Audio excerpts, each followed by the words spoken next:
usuarios y los peatones. Nosotros, los 5 concejales que hicimos el recorrido a las obras, estamos convencidos de la importancia de trabajar la valorización, como se ha venido haciendo desde 1920, por el bien de la ciudad y por reactivar la economía. Muchas gracias, presidenta. Tiene la palabra el concejal Manuel Sarmiento. Gracias, señora presidenta. Bueno, en primer lugar quiero expresar mi desacuerdo con el argumento central que ha expresado tanto los funcionarios de la administración como los colegas que han manifestado su respaldo a esta propuesta de valorización. Y más o menos lo que dicen es que para hacer obras se necesitan recursos y por eso es importante esta valorización. En primer lugar, eso es una obviedad, pero además es un argumento que no cabe, porque bajo esa lógica entonces llenemos de impuestos a los bogotanos y a todos los colombianos, subámosle los impuestos porque el Estado necesita recursos para hacer obras, ¿no? El análisis tiene que ser mucho más al fondo de esta propuesta concreta de valorización y analizar si esta fuente de financiación que está planteando el distrito es conveniente o no para la ciudad y especialmente si cumple con una serie de criterios técnicos y si se respeta los principios que en materia de tributación rigen la Constitución colombiana. Ese argumento de que es que se necesita plata para hacer obras, pues es un argumento, repito, muy simplista y que evade el debate de fondo sobre la conveniencia o no de esta propuesta concreta. Y desde el Polo hemos sostenido que esta propuesta de valorización, al igual que la propuesta del año pasado y al igual que la propuesta que se aprobó en este Consejo en el año 2005, hemos dicho que esos cobros por valorización son inconvenientes para la ciudad, por 2 razones fundamentales. En primer lugar, doctora Lucía Bastidas, usted señalaba que durante la historia de la ciudad se han hecho muchas obras por valorización, pero yo le recomiendo leer los estudios de Óscar Borrero al respecto, quien señala que desde el acuerdo 180 del año 2005, durante el gobierno de Luis Eduardo Garzón, este cobro por valorización se distorsionó. La valorización debe cobrarse sobre la base del beneficio que le genera a un propietario de un predio la construcción de una obra. Y antes del año 2005 lo que se hacía en Bogotá era hacer una estimación de esos beneficios y sobre esa base, sobre esos estimativos, se cobraba la valorización. Ya es distinto, doctora Lucía Bastidas, y lo que hacen ahora es cuadrar el cobro a machete. Calculan el costo total de la obra, miran el número de predios que van a estar cerquita de esa obra, definen entonces un criterio de distancia entre la obra y el predio y sobre esa base calculan el cobro de cada uno de los predios. Pero lo que tienen que hacer técnicamente es estimar el beneficio que tendría el propietario después de la construcción de una obra. Y eso no es difícil de hacer, lo hacen en Medellín, lo hacen en Manizales. Yo pregunto, ¿por qué no lo están haciendo en Bogotá? La respuesta es muy sencilla, porque el cobro lo cuadran es macheteando, como dicen los pelados de bachillerato. En segundo lugar, antes del año 2005, la valorización se cobraba después de hacer un estudio detallado de la capacidad de pago de los contribuyentes con predios cercanos a las obras que se iban a construir con la valorización. No un estudio general y con cifras del año 2014, como lo explicó el concejal Forero en su intervención.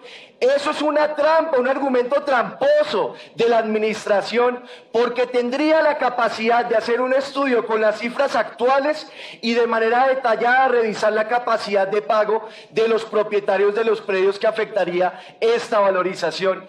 Es la misma trampa de la señora directora del IDU cuando se paró en este recinto a decir que los industriales de Puente Aranda, de consenso y de manera unificada, estaban felices por el cobro por valorización. Mentira, señora directora del IDU, y aquí lo demostramos con suficiencia. Los empresarios, los pequeños y medianos empresarios de Puente Aranda están en desacuerdo con su propuesta y por eso es que esta mañana hicieron una movilización en contra de esta propuesta que se va a votar hoy en este recinto.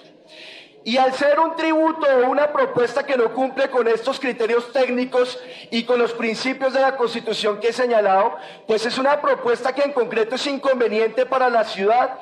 Yo no estoy de acuerdo con quienes dicen que Bogotá va a salir de la desaceleración económica de los últimos años. Las perspectivas, doctor Jorge Torres, no son buenas para el país y para el mundo. El Fondo Monetario Internacional, en su último análisis de perspectivas económicas, señala o revisa a la baja la tasa de crecimiento de la economía mundial y la tasa de crecimiento de América Latina. Y señala la directora del Fondo Monetario Internacional que hay unos grandes nubarrones en la economía mundial que van a golpear gravemente a economías como la colombiana, porque aquí se viene el estallido de la especulación que se ha hecho alrededor de la burbuja de las deudas soberanas de los países, y Colombia es uno de los países más expuestos a esa burbuja de especulación inmobiliaria. Y si la economía colombiana le va mal, a la economía bogotana tampoco le va a ir bien. Y bueno, podemos mencionar otros indicadores, como el hecho de que por primera vez en muchos años, en el año 2017, el ingreso promedio por habitante en Bogotá cayó en un 2%. No son buenas, repito, las perspectivas económicas, y sobre esta base le van a clavar un nuevo tributo a la clase media de Bogotá, agravando su situación financiera por las dificultades que ya están viviendo y padeciendo debido a políticas económicas que son absolutamente inconvenientes para el país y para la capital de la República. Y con este tributo se suma el predial que sigue por las nubes, que aquí prometieron en esa reforma de Peñalosa que se iban a aliviar los bolsillos de los contribuyentes bogotanos con esa reforma del predial. Pues bien, como lo he dicho cada año, el predial sigue subiendo por encima de la capacidad de pago de los contribuyentes.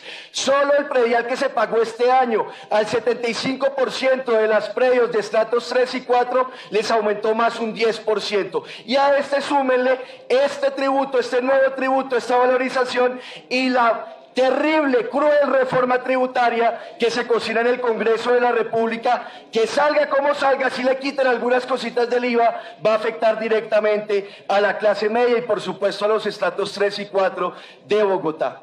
Y termino con esto, señora Presidente. Existen otras alternativas para financiar las obras que se están planeando en este proyecto. Siempre he insistido que un tributo mucho más progresivo que la valorización es la participación en plusvalía. Tributo que el gobierno distrital no cobra porque es un tributo que afecta directamente a los negociantes de la especulación inmobiliaria de Bogotá. Pero ¿saben qué, colegas? Resulta que todas las obras que aquí se están presentando están en el proyecto de presupuesto, ya están financiadas. Quiero leerles un artículo del Espectador de hace dos semanas sobre esto. Dice lo siguiente: de acuerdo con Arbeláez, la secretaria de Hacienda, esta y las otras obras que se financiarán con la nueva valorización fueron incluidas dentro del presupuesto. Si eso no es cierto, señora secretaria de Hacienda, le recomiendo que se dirija al Espectador y desmienta las afirmaciones que hay en ese artículo, porque eso es lo que está señalando y la citan a usted. Entonces, si esas obras ya están incluidas en el presupuesto, pues ya están financiadas. El truco que quieren hacer es aprobar eso en el presupuesto, aprobar la valorización y después modificar el presupuesto, como lo explica este artículo del Espectador, que repito, cita a la secretaria de Hacienda. Bueno, y lo del Centro Cultural, que el concejal Venus Albeiro Silva se rasga las vestiduras por el Centro Cultural. Lo veo muy cercano al concepto de la economía naranja, concejal Venus Albeiro Silva, porque usted señala, no importa que entreguen eso en concesión. Bueno, en concesión, un centro cultural en donde en primer lugar no se necesita es el negocio con la infraestructura y los equipamientos culturales de grandes negociantes, que es la política cultural del alcalde vendedor de buses Enrique Peñalosa. Por todas estas razones, el Polo vota en contra de este nuevo tributo que va a seguir saqueando, asfixiando a las familias contribuyentes bogotanas. Muchas gracias, señora Presidenta. Presidenta, un derecho a